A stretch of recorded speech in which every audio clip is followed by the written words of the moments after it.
तर आपण जयंती कधीपासून साजरी करतोय? 1995 पासून ही जयंती साजरी करत आलेली आहे. आमचे आजोबा असतील, आमचे पणजोबा असतील, आमचे वडील असतील, आमचे सगळे भाऊबंद हे ठिकाणी 1995 पासून साजरी करत आहे. तर आतापर्यंत चालू आहे आणि या ठिकाणी जयंती चालू आहे. आत्ता सकाळपर्यंत किती मान्यवर येऊन गेले? सकाळपर्यंत जवळजवळ 20 मान्यवर येऊन गेले. तर आताच सभापती साहेब येऊन गेले आणि सरपंच साहेब पण येऊन गेले, उपसरपंच साहेब पण येऊन गेले, पोलीस अधिकारी पण येऊन गेले आणि आता थोड्या वेळामध्ये बाजार समितीचे संचालक सोमनाथ तात्या काळे पाटील येतील आणि त्यांच्यासोबत भीमाशंकर सहकारी साखर कारखान्याचे संचालक बंटी शेठ काळे पाटील पण येणार आहे, अमोल काळे येणार आहेत, अजून मान्यवर यायचे आहेत.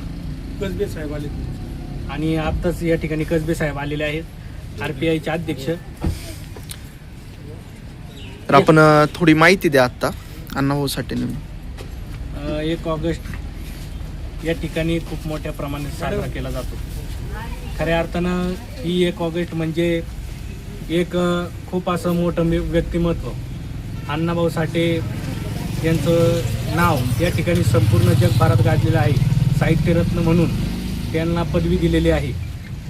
भारतात नव्हे तर रशिया असेल, इतर राज्य असतील, इतर देश असतील, या ठिकाणी अण्णाभाऊ साठेंचं कार्य या ठिकाणी खूप मोठ्या प्रमाणात वाचलं जातं, साहित्यिक वाचलं जातं. अण्णाभाऊ साठे यांचं या ठिकाणी नाव तुकारामाचे आहे आणि त्यांच्या फकीरा असेल, वैजयंता असेल, वारणेचा वाघ अशा मोठमोठ्या कादंबऱ्या त्यांनी लिहिल्या. त्यांच्या लेखणीतून या ठिकाणी संयुक्त महाराष्ट्राची चळवळ अतिशय मोठ्या दिमाखात झाली. माझी मैना गावाकडे राहिली ही अशी छक्कड त्यांची खूप प्रसिद्ध, अशी महाराष्ट्रात नव्हे तर संपूर्ण देशात ही छक्कड प्रसिद्ध आहे. तर त्यांचं हे खूप मोठं कार्य आहे. अण्णाभाऊ साठे यांचा विजय असो. अण्णाभाऊ साठे यांचा विजय असो. धन्यवाद. पहिली कादंबरी फकीरा महाराष्ट्राचे पहिले मुख्यमंत्री यशवंतराव चव्हाण यांना अर्पण केलेली आहे.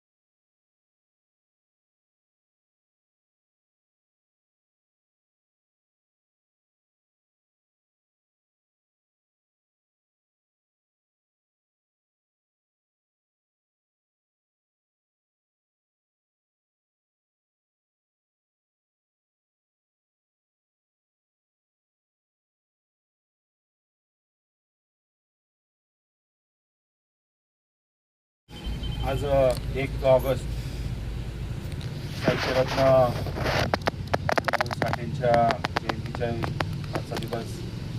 त्याचप्रमाणे लोकमान्य टिळक यांची पुण्यतिथी असा हा कार्यक्रम 1 ऑगस्ट आला की नेहमी आपल्याला सगळ्यांच्या स्मरणात राहतो. लोकशाहीर अण्णाभाऊ साठे यांनी स्वातंत्र्य लढ्याच्या काळामध्ये आपल्या शायरीच्या माध्यमातून अनेक क्रांतिकारांना अनेक प्रेरणा दिली. विशेष करून त्यांची अनेक पुस्तकं, अनेक नाट्य ही यासाठी प्रसिद्ध आहेत. ज्यांनी स्वातंत्र्य लढ्याच्यासाठी एक मोठी प्रेरणास्थान म्हणून त्यांचं राहिलेलं आहे. फकीरा म्हणून त्यांचं पुस्तक अत्यंत केलेलं पात्र फार गाजलेलं आहे. अशा या क्रांतिकाराचा जयंतीचा सोहळा आहे. त्यांनी नेहमी आपल्याला सगळ्यांना सांगितलं की ही पृथ्वी शेषनागाच्या फण्यावर नाही तर शेतकऱ्याच्या श्रमिकांच्या आणि कष्टकऱ्यांच्या तळहातावरती त्या ठिकाणी आहे. केवढा मोठा विचार हा या साहित्यरत्नाचा राहिलेला आहे. आणि म्हणूनच आज आपल्या सगळ्यांच्या साक्षीनं, आपल्या सगळ्यांच्या उपस्थितीनं लोकशाहीरांचा या ठिकाणी जयंतीचा सोहळा संपन्न होतो. मी उपस्थित आपल्या सगळ्यांच्या वतीनं, आपल्या सगळ्यांचे नेते आदरणीय नामदार वळसे पाटील साहेब यांच्या वतीनं, त्याचप्रमाणे जिल्हा परिषदेचे उपाध्यक्ष विवेकदादा वळसे पाटील यांच्या वतीनं, माझ्यासमोर उपस्थित असलेले आपल्या तालुक्याचे माजी सभापती आणि कारखान्याचे संचालक आनंदराव शिंदे साहेब, त्याचप्रमाणे श्री अक्षयराव उर्फ बंटी शेठ काळे, गोविंदराव गावाने आणि सर्वच मित्रपरिवाराच्या वतीने लोकशाही गाडवे अण्णा आहेत या ठिकाणी त्या सगळ्या मान्यवरांच्या वतीनं लोकशाही अण्णाभाऊ साठेंना विनम्र असं अभिवादन करतो. त्याच्या विचारांचा वारसा आपण सगळ्यांनी चांगल्या पद्धतीनं चालवावा आणि खऱ्या अर्थानं आपला समाज साक्षरतेच्या बाबतीत पुढं गेला पाहिजे. समाज व्यवस्थेमध्ये सगळे खांद्याला खांदा लावून पुढं आले पाहिजे आणि ही लोकशाही सगळ्यांनी चांगल्या पद्धतीने टिकवण्याच्या दृष्टीने चांगलं काम केलं पाहिजे. आज जरी छोट्या स्वरूपात कार्यक्रम जरी असला तर मी आता पुढच्या वर्षी तुम्हाला एक गोष्ट सांगतो.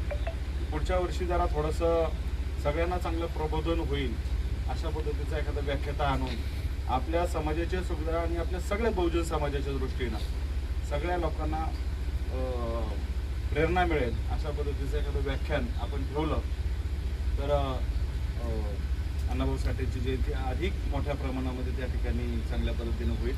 वेळ आता थोडासा कमी आहे, मला पुढे एका कार्यक्रमाला जायचं त्यामुळं त्या ठिकाणी थांबतो. सगळ्यांना पुन्हा जयंतीच्या शुभेच्छा देतो आणि